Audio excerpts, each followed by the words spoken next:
2019-4 AMR appraisal is, Mr. Taylor made a motion to accept, and Mr. Gallant did a second on that, so the board has approved that consent order 2019-4. Second one is 2018-8, Carroll City Valuation Services. Mr. Taylor made a motion to accept staff recommendation, and Mr. Talent had a second on that. That was the consent order 2018-8, and that was approved. We had one other issue, probable cause case number 2019-0038. Mr. Benson made a motion to accept staff on that. Mr. Warren seconded that, so the board has approved the probable cause recommendation in this matter. And that's to complete the information that was done in closed session.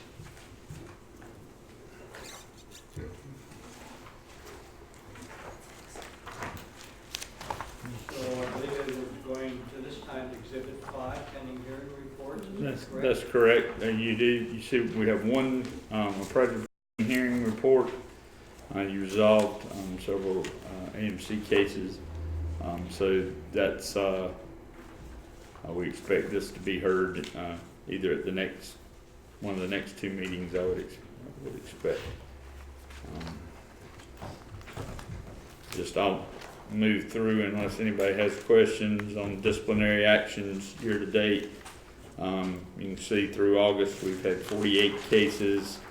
We've been getting 6 or 7 a month for the last several months, and so we're probably going to be somewhere high 70s, 80.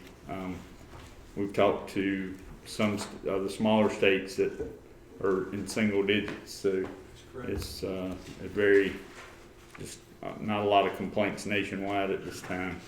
So, okay.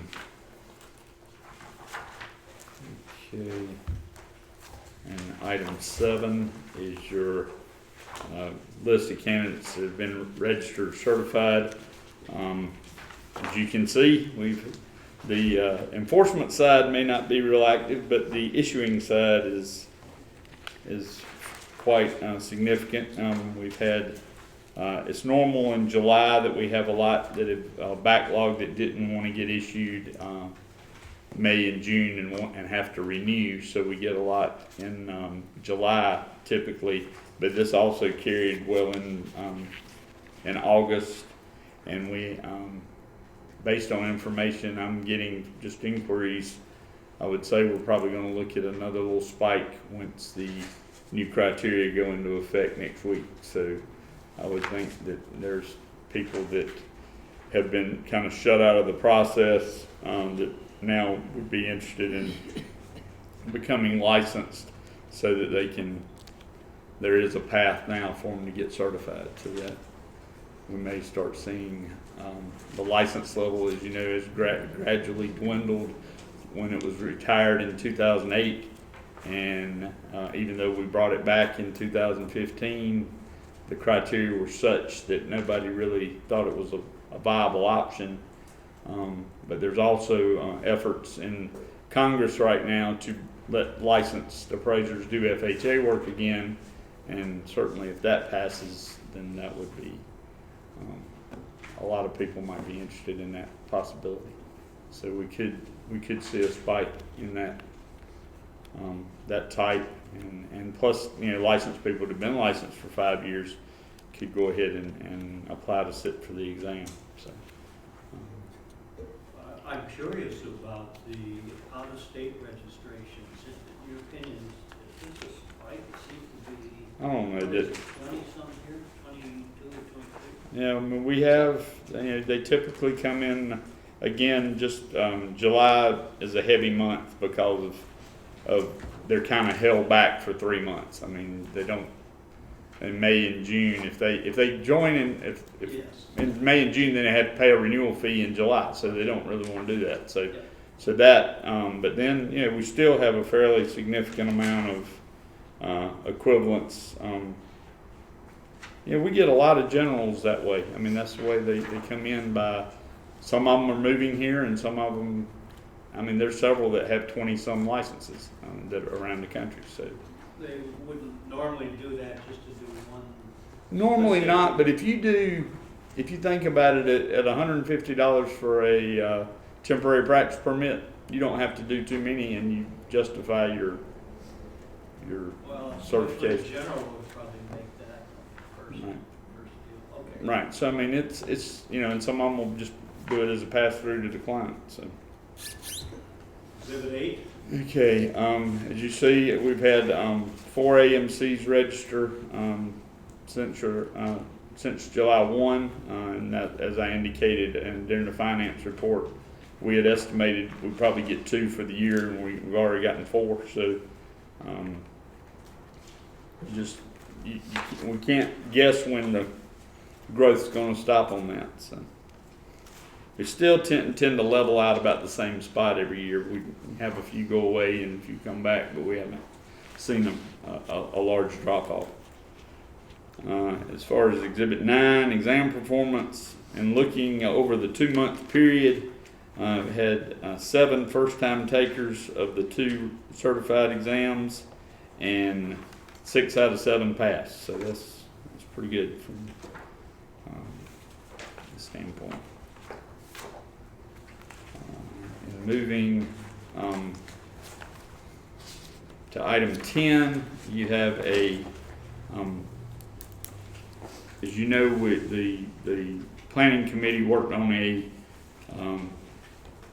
new process or policy for how we dealt with getting out the agenda that we announced last month, and then we were asked to look at the forum policy, and I'll turn it over to Mr. Reitzel for initial comment, and then I'll weigh in as needed. So first of all, I would like to thank Vivery and Sarah and Chuck for their time along with the staff. We met 3 times going through this, and the staff could have spent numerous hours doing research of other states of what's going on to come up with our new public forum policy. So the committee did not take this lightly, and this was forwarded in your board packet, and again, that is from the group. We did have, it was unanimous on the decision to move forward with this, so we wanted to get it out to the board for their thoughts, the overall board, and for approval today if possible.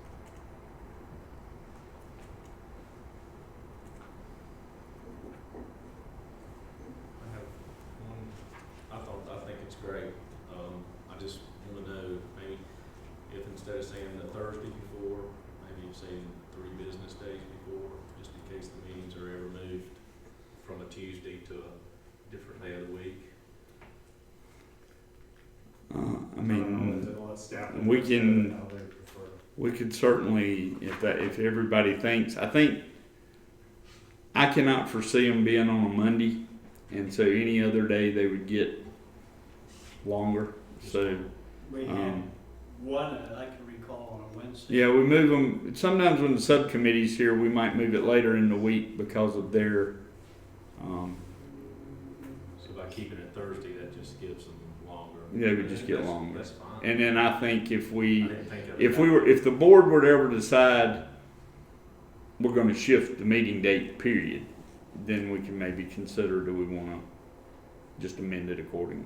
Okay. But I think it works in the favor of anybody wanting to be on if we move it later in the week. Sounds good. Any other comments from board members? Do we have a motion? I'll make a motion. Second. Okay, Second. we have a second. We have a motion and a second to accept the public forum policy presented by the committee today. All in favor say aye. Aye. Opposed? Motion is carried.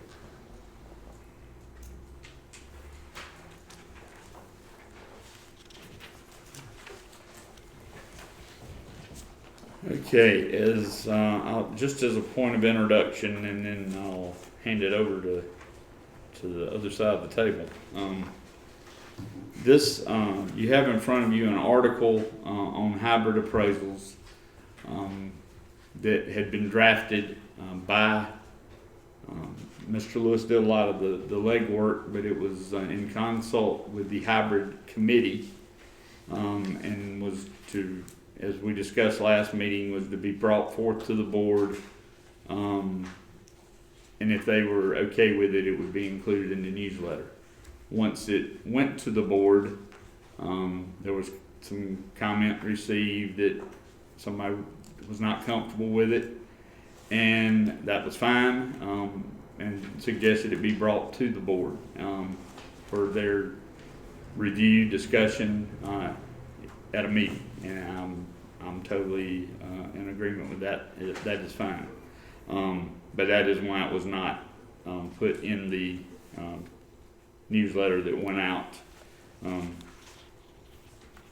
first week of September. So just for that purpose, there has been a lot of discussion, as was with the probable cause earlier, on where we should stand on these products.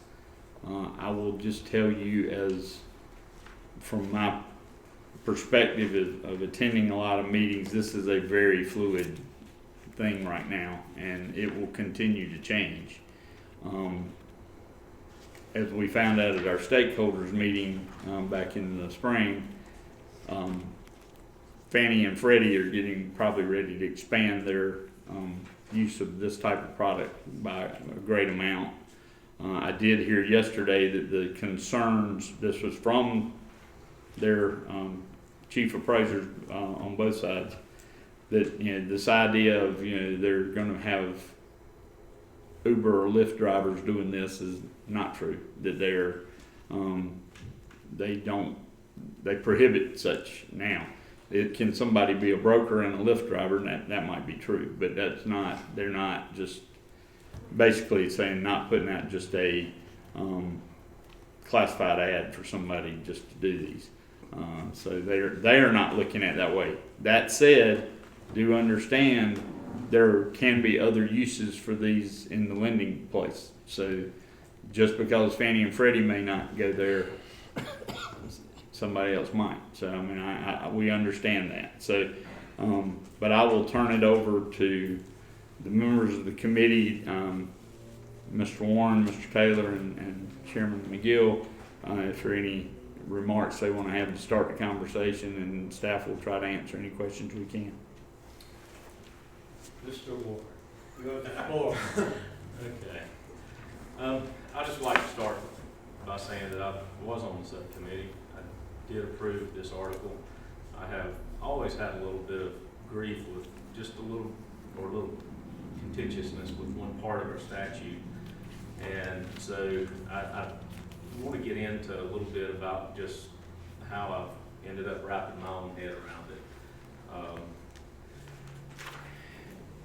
These bifurcated or hybrid appraisals, where the inspection is completed by one person and the appraiser is doing a desktop and signing the report, I think can be completed per USPAP.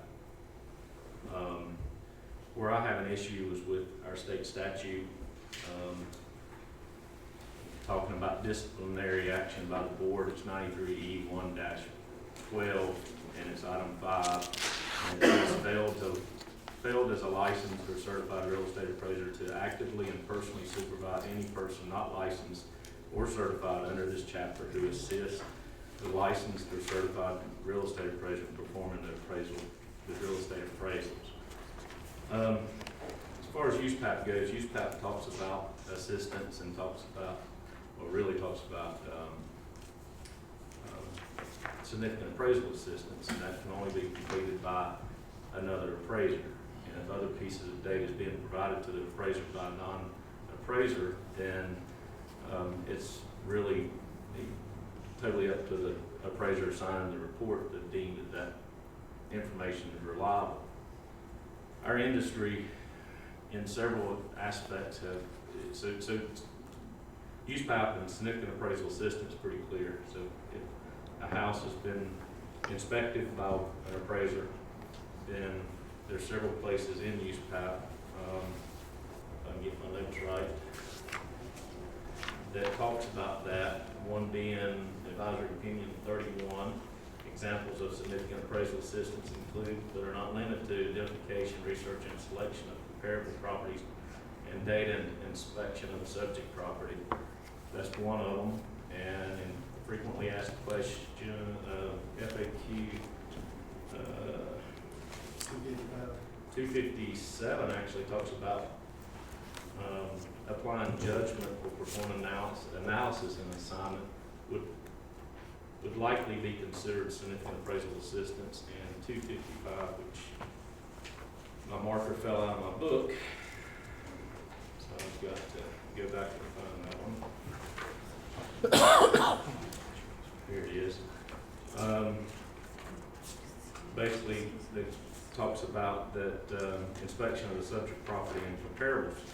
That's as examples of contributions made by appraisers that constitute significant real property appraisal assistance, include the identification of comparable properties, data inspection of subject property. So USPAP pretty much is pretty clear about the inspection of the subject property as being significant appraisal assistance.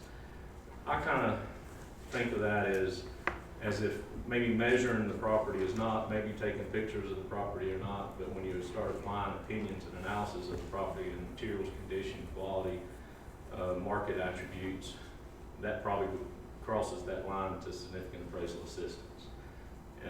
So, you know, from my standpoint, if these things are to be done, and I'm stepping away from the North Carolina statute under USPAP, and the person who's doing the inspection, if they're a licensed appraiser or an appraiser, should be noted in the report.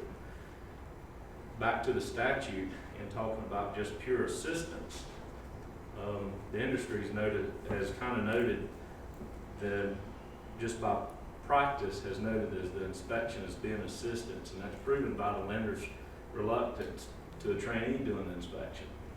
I looked at getting a trainee, and right now I can't find anybody to let a trainee go to a house and do an inspection without me being with them and signing the left side of the report. That also goes in, it's shown in our board rules in 21 NCAB 57A 0407B, and I'll read that to you here in just a minute if you're so inclined as to let me get there. It's page 13. The supervisor shall accompany the trainee on the inspection of the subject property on the first 50, and also anything over 50 miles after that. That also notes that the inspection is assistance in this something significant as far as with the license with the trainee. The USPAP certification makes it clear you have to certify whether you've inspected the property or not. So if the inspection wasn't that important to know, and not that big a piece of the puzzle of an appraisal assignment, then why is that as part of the certification? Fannie Mae 1004 form has check boxes as to whether the appraiser, whether the supervisor inspected or did an exterior inspection or a full interior. There's another industry example that the inspection is a part of the appraisal process. Board Rule 21 NCAC 57A 0405A, which is on page 11 in my PDF,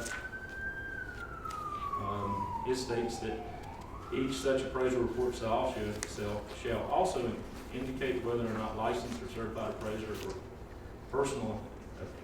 has personally inspected the property, and shall identify any other person who assists in the appraisal process other than providing clerical assistance, and such information must be placed in the body of the report.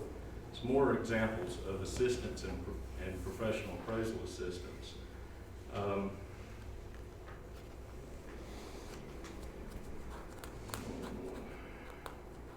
This is in 21 NCA 57A 0604, and I can go on and on with more appraisal assistance if you would like me to. But all these indicate that that the inspection is assistance to the appraisal assignment.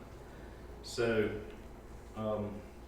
going back to the statute that talked about an appraiser personally supervising a person not licensed or certified under this chapter, I think what that statute's telling us is that unless that non-licensed person is being actively supervised by the appraiser signing the reports, then these things are not possible in North Carolina.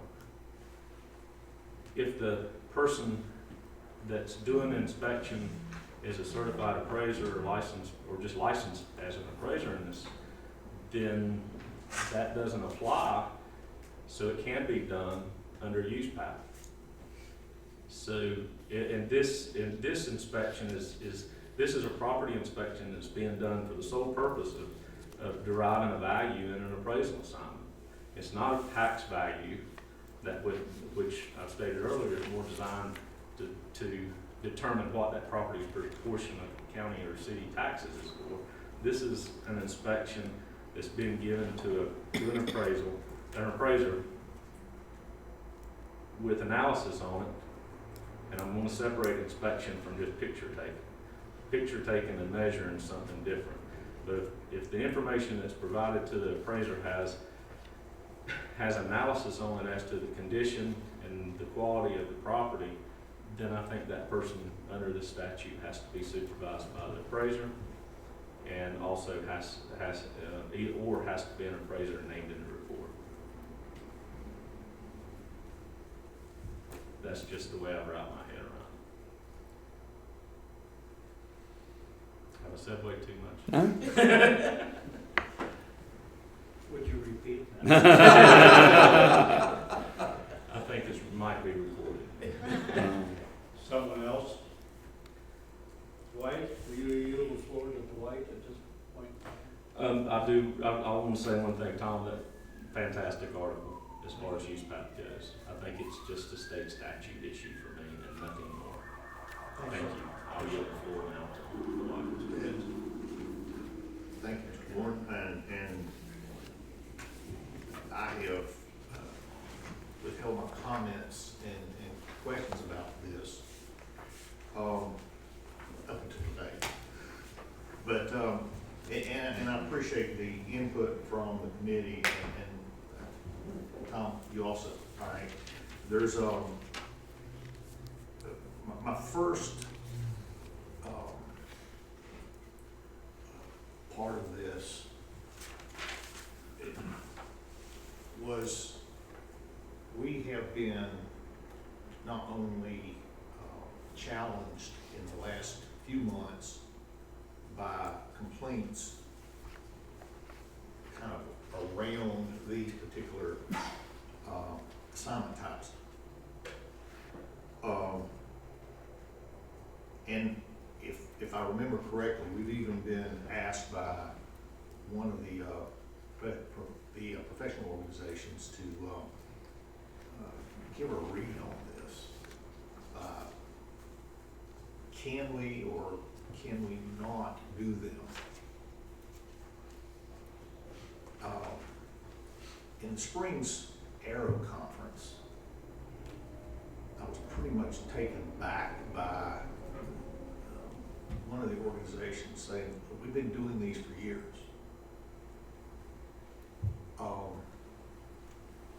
And we've been sending out folks who are accepting bifurcated things, and I found that disturbing. Perhaps I have a different outlook on this. I don't look as an appraisal assignment as being a product. We're giving them maybe a work product, which is a report, but we can't determine, a client doesn't come to us and say, give us this type of appraisal, because there is no such thing. We do an appraisal or not. Now, in today's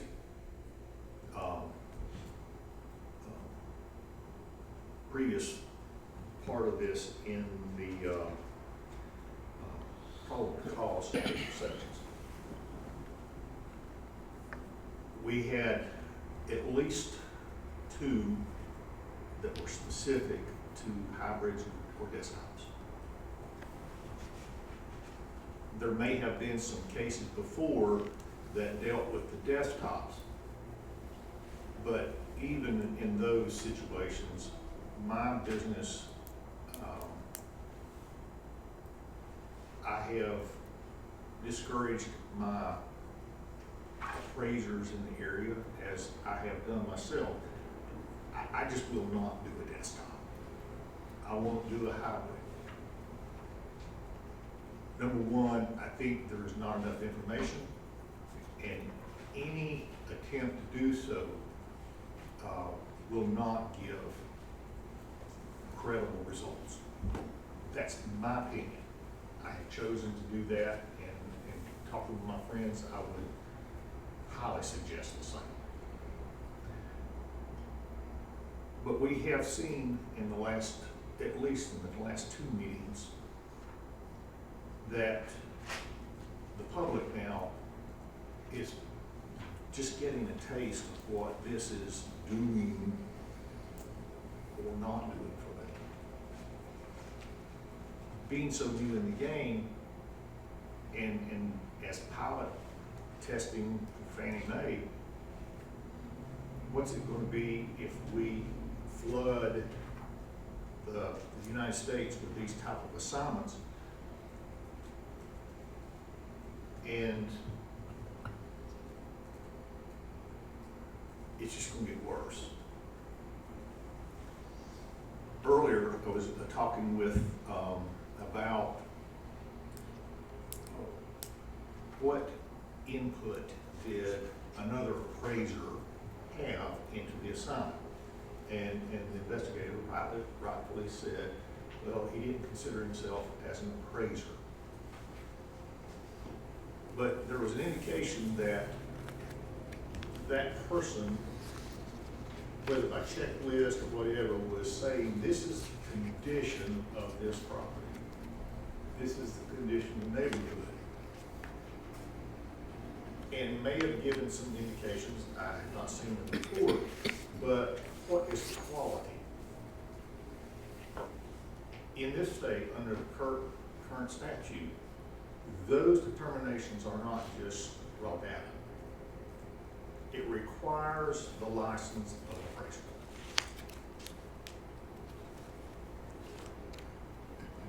Now, measuring the house. Has been a recent opinion that says that that's a factual situation.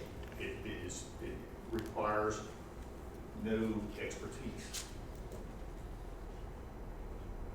Just if you can measure the house and tell us what the square footage is, then it doesn't matter who does it. Well, that has been part of this inspection process that Mike talked about earlier, and then we reinforced that today. In one of the cases, we agreed to give a warning to a person to measure the house correctly.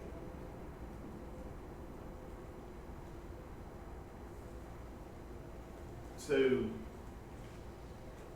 all of those have been particularly important in this decision process. Now, as far as the article goes, we have talked about, are hybrid appraisals permitted in North Carolina? Well, appraisal reports, it's a report. Is it permitted? Yes. But in North Carolina, the appraiser that is signing their name is required to follow use path. And so can they do them? But they have to know all the participants, who's given them the information. statute appears to read that whether they're licensed or unlicensed, we have held in the past that if an appraiser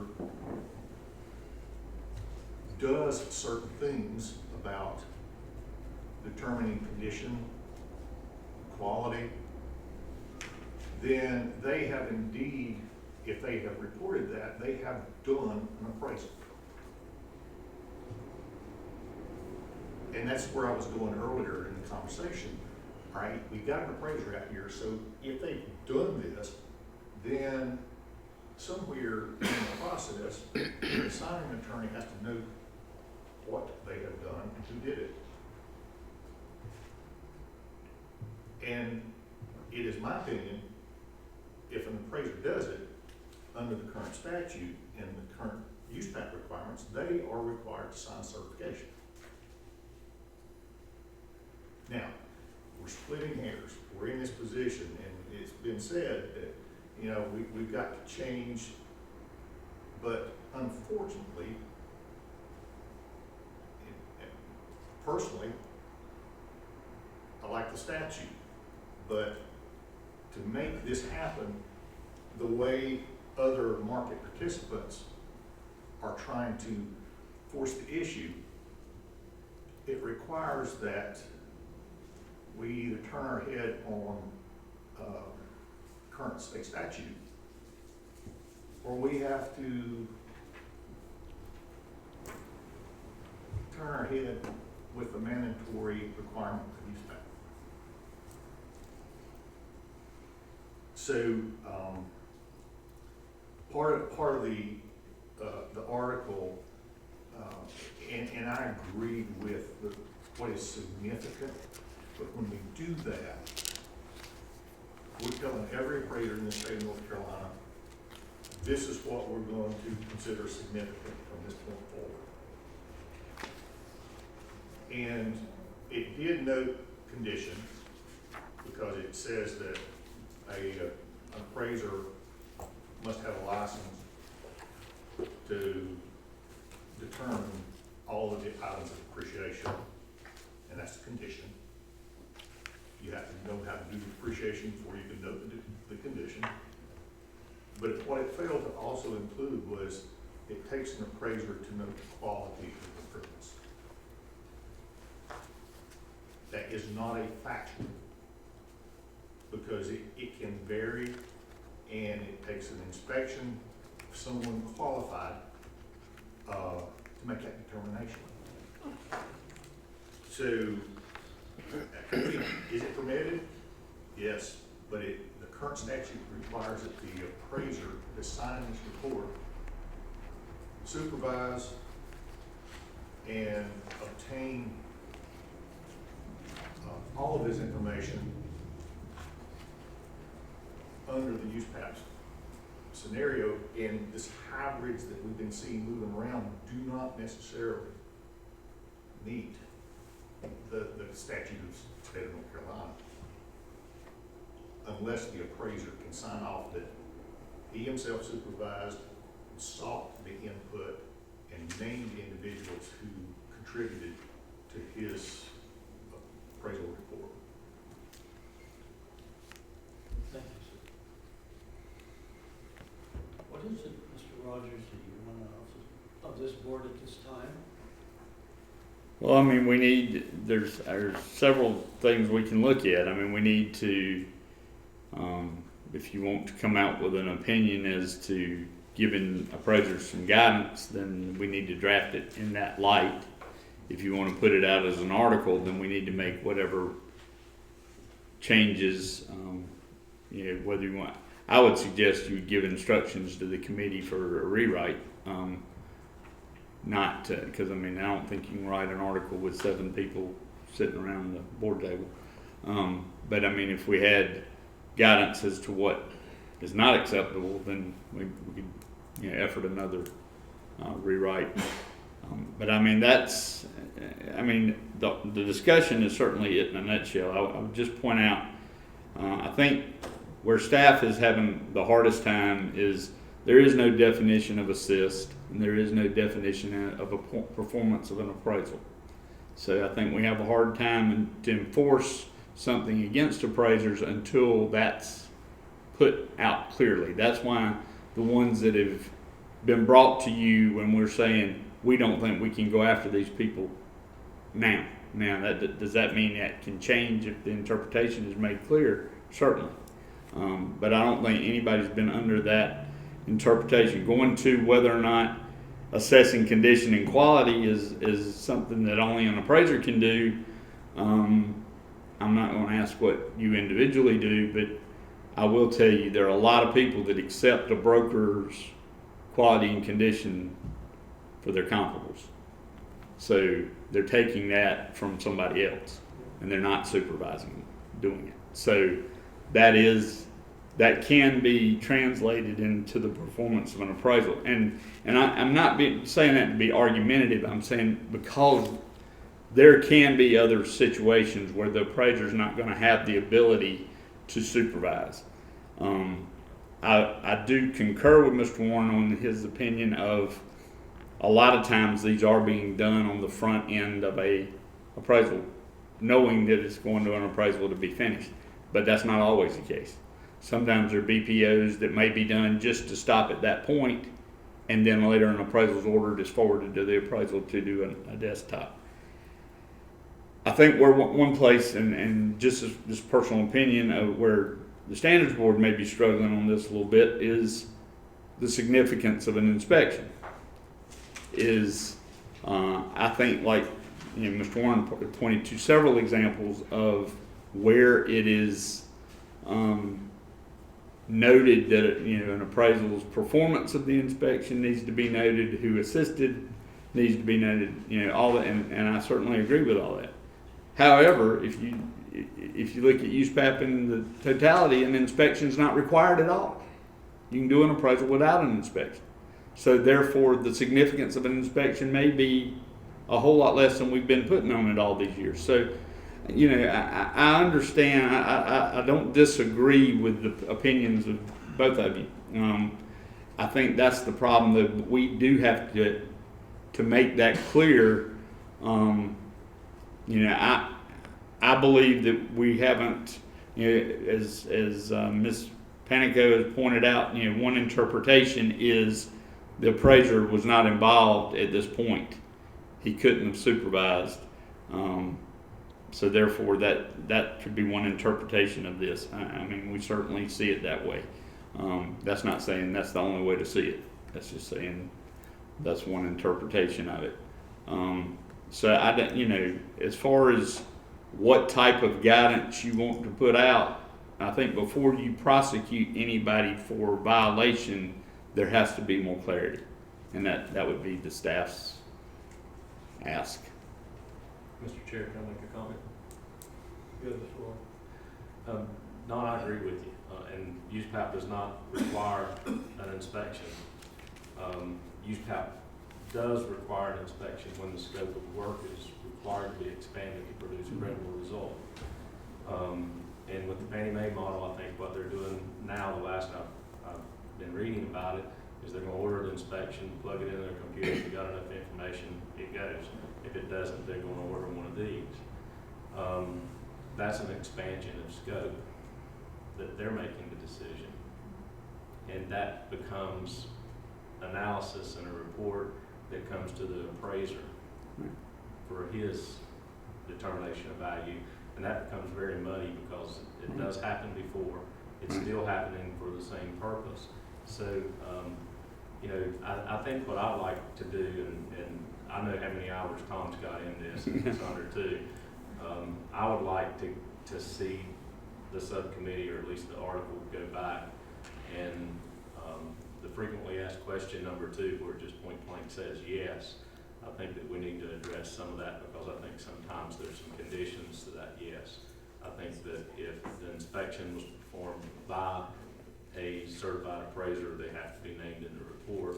And I also think, just because of the statute, that if the inspection was completed by a non-appraiser, then that information may not be able to be supplied or relied on at all by the appraiser, which would possibly force an expansion of scope or make that product not legal under the current statute. I think I said something wrong a while ago. I also said that measuring a house, I meant to say writing the measurements down Right. for the house. Measuring a house does take expertise and training, and I think could be concluded as being more than just, or would be assistance more than just clerical assistance. Right. So, but you're right on the prosecution. I don't think we Well- can punish people for doing something that's so muddy and so new Right. that we're having this much trouble. Well, and we all know, and I mean, I'm not saying we're not avoiding the statute, but I will say, you know, I think everybody here knows that the statute wasn't written to cover these situations. Now, that said, it doesn't mean it's not problematic in trying to interpret them.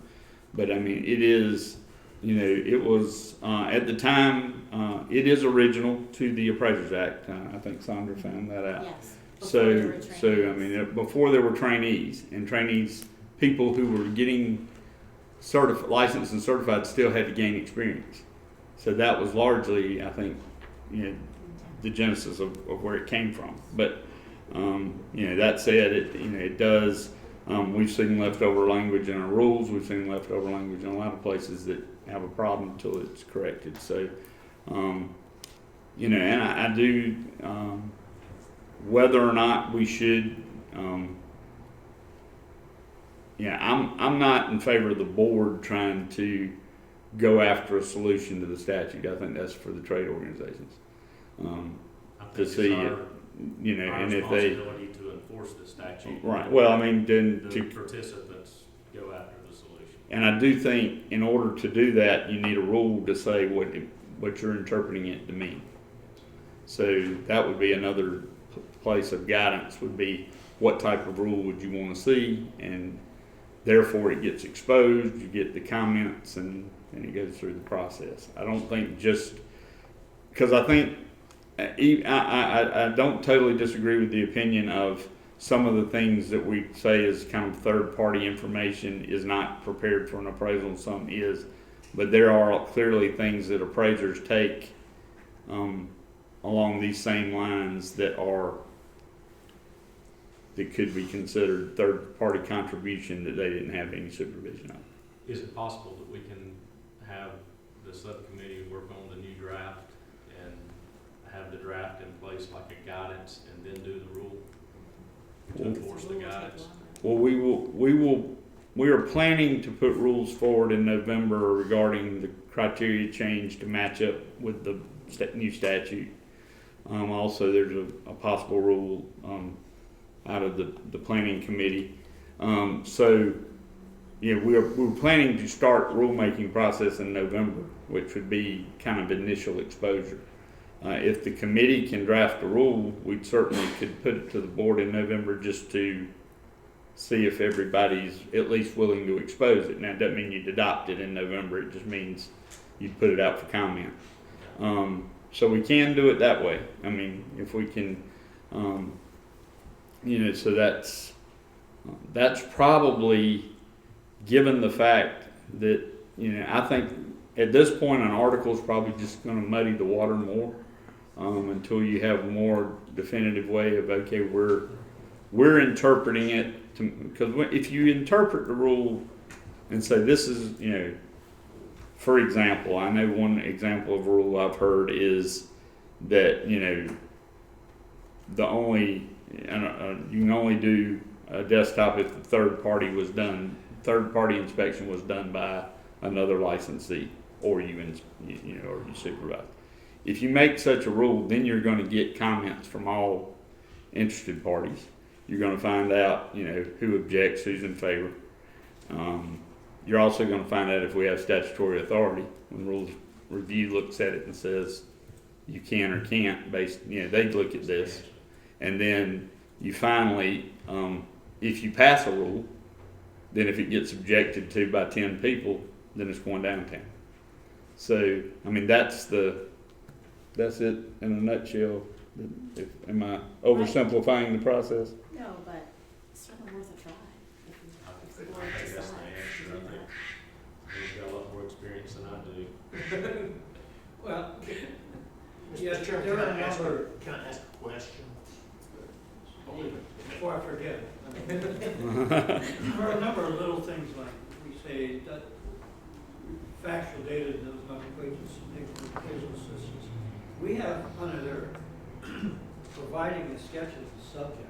Well, the first question I have to ask, does that have measurements? Does the sketch, are you saying the sketch has a measurement? Generally, a Saying sketch would be measurement's considered, one question here. yeah, sketch Then you is have general. here a sketch, so there's probably some clarifications, some Right. small stuff like this that we need to review. Back to the committee. You understand what I'm saying? Right. Probably a number of little things like this that we need to take a cold, hard look at. Okay. Mr. Chairman? Yes, sir. Thank you.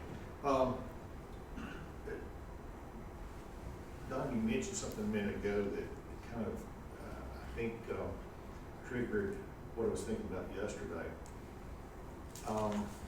Dealing with our trainees. Mm. These items that we're appearing to have, we're having to make a determination when it's significant or not. All that stuff is kind of included over in our requirements for the trainees. Right. The unintended consequences, what happens when we say this is not significant, and we've made a ruling on it, or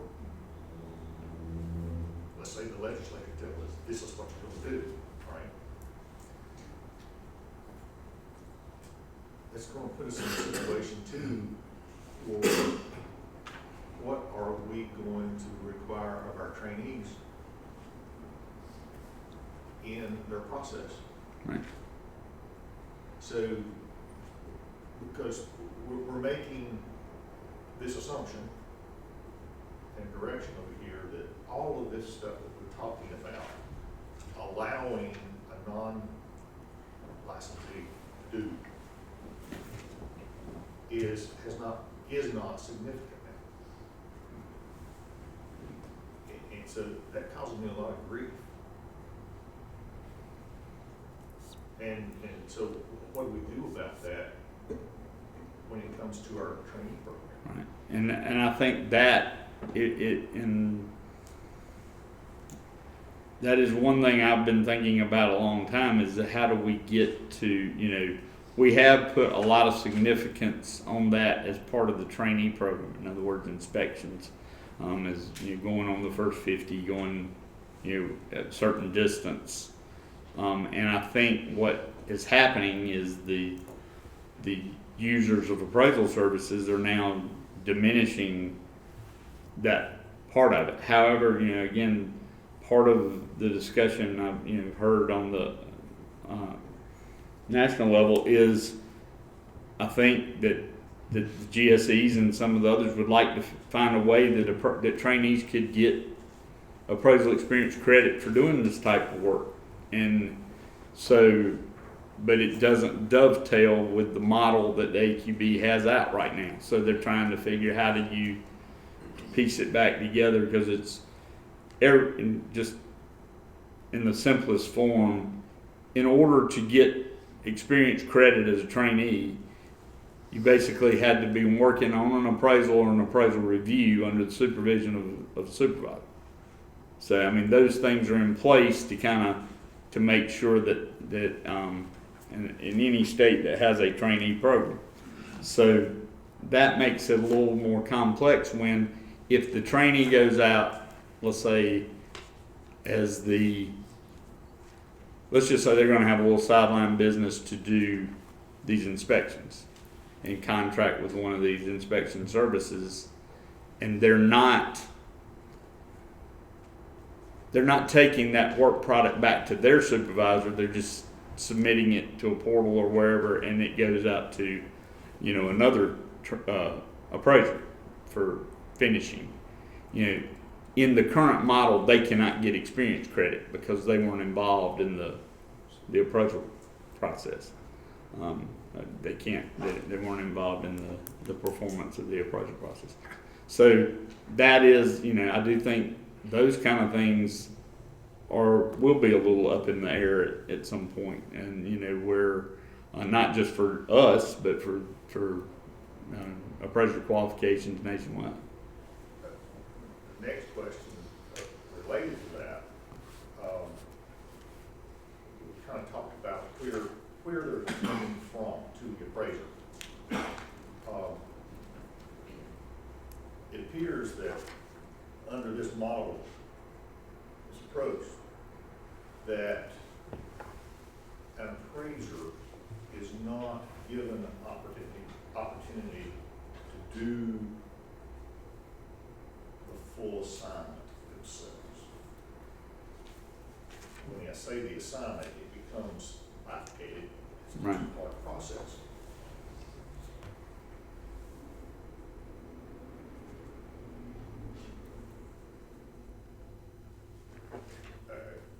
The most simple question I come up with is, why is the appraiser not given the opportunity to do both?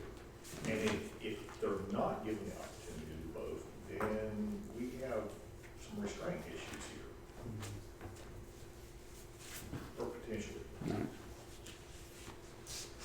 Well, and I go back to your explanation, and I hear this on a lot of assignment situations, is, you've said given where you would need to be as an appraiser to feel like you had a credible opinion, you wouldn't do this type of assignment. And I just remember taking a USPAP class, and the example was given that you can look at appraisals along the lines of anywhere from a 4-course meal to a fast food drive-through. And you can choose to only eat 4-course meals, but you can't say that nobody else can go through the drive-through. So we can't, just because we think this is the best practice, we can't enforce that you can't do this. And so that's, and that's why I say we're going to have to make it clear. If we're going to take the drive-through lane away, we have to make sure that nobody knows that they can use it. I mean, so Point taken, but if you're a diabetic, might not be a good idea. I understand. Then you have, no matter which one of those you go to, your choices are severely restricted. Right. And that, I can personally attest to that. Right. So, they're all legitimate questions. This is not a drive-through question. Okay. It's just a statute question. Right. But if we are saying the statute says you can't go through the drive-through, we need to make that clear. Right, that's why we're doing it. Right. So. Or we need to tell them exactly how they can go through the drive. Right. Exactly what has to be done. I mean, I think if it probably is better at this point, given that we are probably getting ready to enter into rulemaking, and that within the next meeting or two, to have more of an effort at that than trying to resolve all of this. Do we need a motion to do that? The only thing I would like is the board's agreement to send it back to the committee to work on a rule to bring forth at the time of rulemaking. So moved. Second. Do we have a second? Second. We have a second. So, Mr. Warren, why don't you repeat that, please? We're gonna make a motion to put, see if I can word it as good as Don did, is to send this back to the bifurcated back to the subcommittee to be taken into consideration for rulemaking. Thank you. Is that pretty much what you said? That's fine. Everybody understand that? All in favor say aye. Aye. Opposed? Motion is carried. Thank you, sir.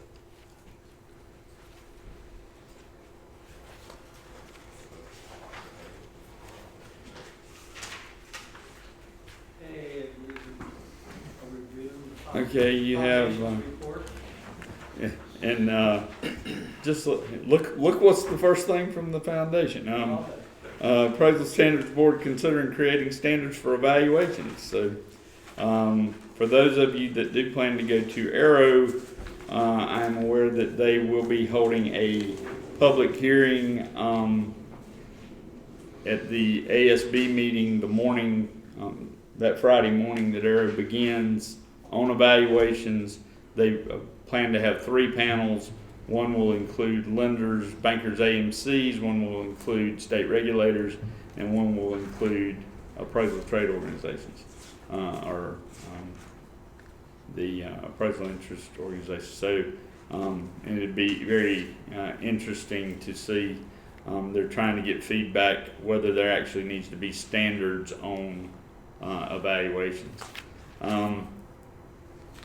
Then there was the foundation came out condemning the raising of the threshold to 400,000. So just for your information, and there's a concept paper on evaluations, and also a first exposure draft on the virtual experience or practical application of real estate appraisal, PREA. So just making you aware of all that.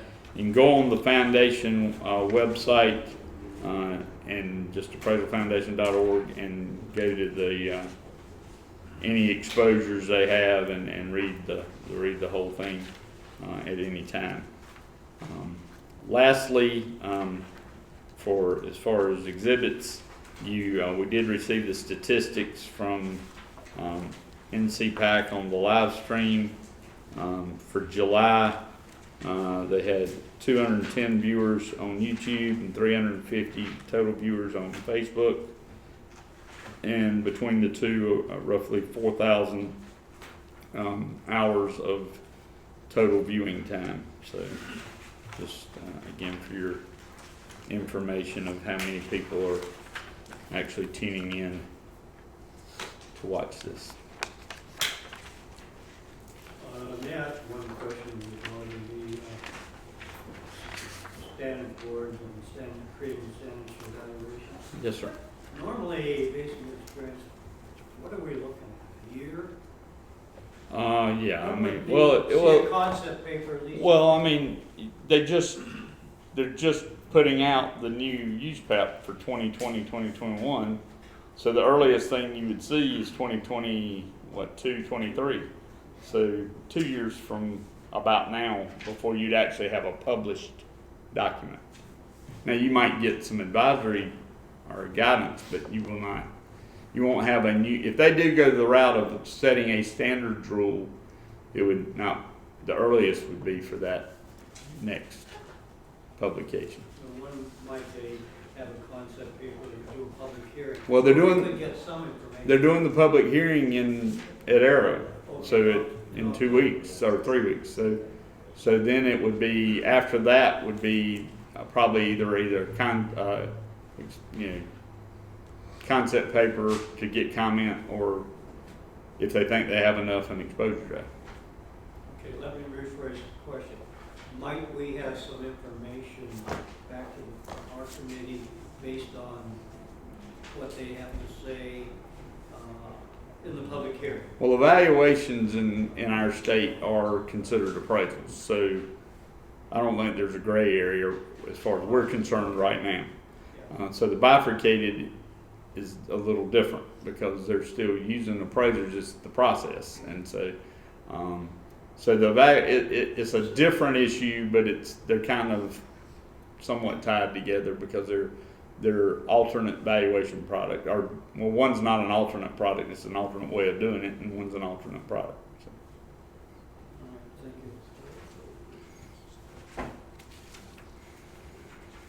thank you. Okay. I believe if we're finished with that, we have a committee report. Yes, we covered the public forum earlier.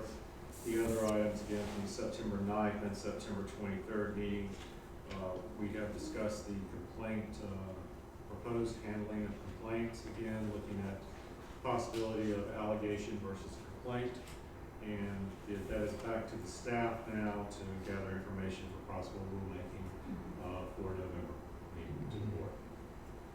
Other items are authorizing immediate action between meetings for the executive director. Again, when public safety is needed to enforce something immediately, the authorization for the executive director to step in so that we don't have to wait for full board to do this. And I believe they are working on the final policy, the items for that as well.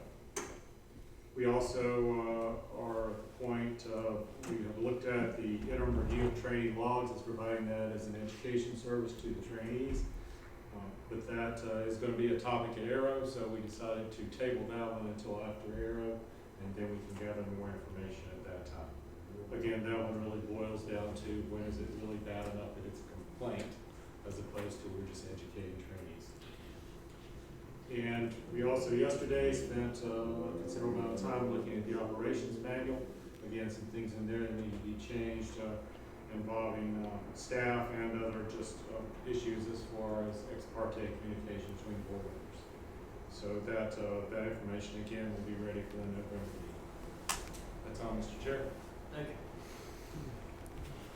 Mr. Rogers, staff report? Good, all right, yeah, and just for clarification on committee reports, finance, of course, met to review the audit, which you looked at earlier, and the hybrid committee, I think we've talked about that, so I think we've got those issues covered. So as far as staff report, Mr. Lewis spoke to the Winston-Salem Association of Realtors on August 28th. Our revisions to the applications, instructions, and our website will be posted later this week in advance of the October 1st effective date of the new criteria. There will be actually separate applications for each license level now, just because there's enough difference to it's hard just to keep tagging on under the same application. I'll be attending the TAFAC meeting in Alexandria, Virginia next Thursday and Friday, October 3rd and 4th. Talking about rulemaking, there are several rule changes that are necessary in order to bring everything in line with the new statute. There are also some revisions staff will be recommending, and likely a rule on the complaint handling process that Mr. Reitzel referred to. If the board decides to proceed with rulemaking in November, we would need to schedule our January meeting on January 28th, and any rules passed would likely go into effect April 1 of 2020. So the public comment period for it to end after your your actual public hearing. That would give us a timeline. I think we could possibly have it on February 4th, but probably January 28th would be the optimal date. The Fall Arrow Conference will be in Washington October 18th to 21st. Travel days are 1 day on each end of the conference. If at all possible, we need to let Arrow know if we're returning any rooms by October 1. So if you've not given us a definitive yes or no, if you can by next week on the 1st, it would be appreciated. Also, if you're kind of up in the air because of appointment, reappointment situations, just we can discuss that and how to handle it. If you would like to go but not know, and if you're coming back, we'll talk about how we can work through that.